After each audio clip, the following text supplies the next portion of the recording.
एक बार की बात है। एक गांव में एक लड़का रहता था। वो लड़का पढ़ाई में बहुत होशियार था, लेकिन उसकी पढ़ाई नहीं हो पाती थी क्योंकि वो लड़का अपना घर भी चलाया करता था। वो रोज अपने खेत में जाता, दिन भर वहाँ काम करता और शाम को घर वापस आकर वो थोड़ी बहुत पढ़ाई कर लिया करता था।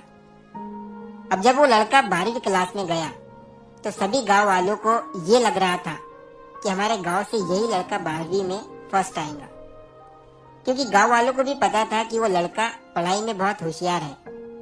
तो 12वीं का एग्जाम आया, लड़के ने एग्जाम दिया और जब 12वीं का रिजल्ट आया तो वो लड़का किसी कारण से एक सब्जेक्ट में फेल हो गया। जब गांव वालों को ये बात पता चली तो सारे गांव वाले उस लड़के को ताने देने लगे और उसका मजाक उड़ाने लगे।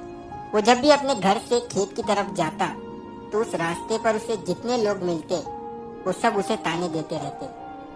अब वो लड़का लोगों के ताने सुनकर बहुत परेशान हो जाता है और ये बात वो अपने उस्ताद को बताता है कि उस्ताद जी, मैं जब भी अपने घर से खेत की तरफ जाता हूँ तो उस रास्ते पर जितने लोग मुझे मिलते हैं सब मेरा मजाक उड़ाते हैं। तो उसके उस्ताद ने उसे कहा कि तू ना एक काम कर, एक बड़ा सा लोटा ले और उस लोटे को पूरा ऊपर तक दूध से भर दे और जब तू उस रास्ते से गुजरे तो तू उस लोटे से दूध का एक बूंद भी नीचे गिरने मत देना।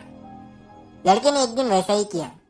वो जब उस रास्ते से दूध का लोटा लेकर निकला तो उसका फोकस उस लोटे पर इतना था कि उसे लोगों की आवाज ही सुनाई नहीं दी।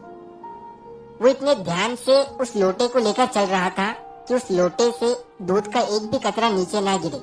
इसकी वजह से उसे लोगों के तानों की आवाज सुनाई ही नहीं दी।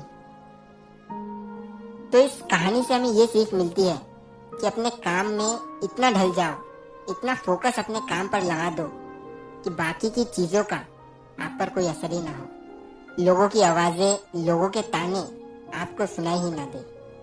जैसे एक कैमरा होता है जो सिर्फ अपने सब्जेक्ट पर फोकस करता है, बाकी सारी चीजों को वो ब्लर कर देता है।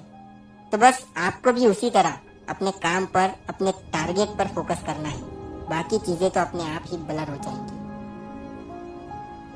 तो अगर आप इस कहानी को और भी लोगों तक पहुंचाना चाहते हो तो इस वीडियो को लाइक करिए ताकि YouTube इस वीडियो को और भी लोगों तक पहुंचाए। और अगर कहानी अच्छी लगी हो तो हमारे चैनल को सब्सक्राइब जरूर करिए।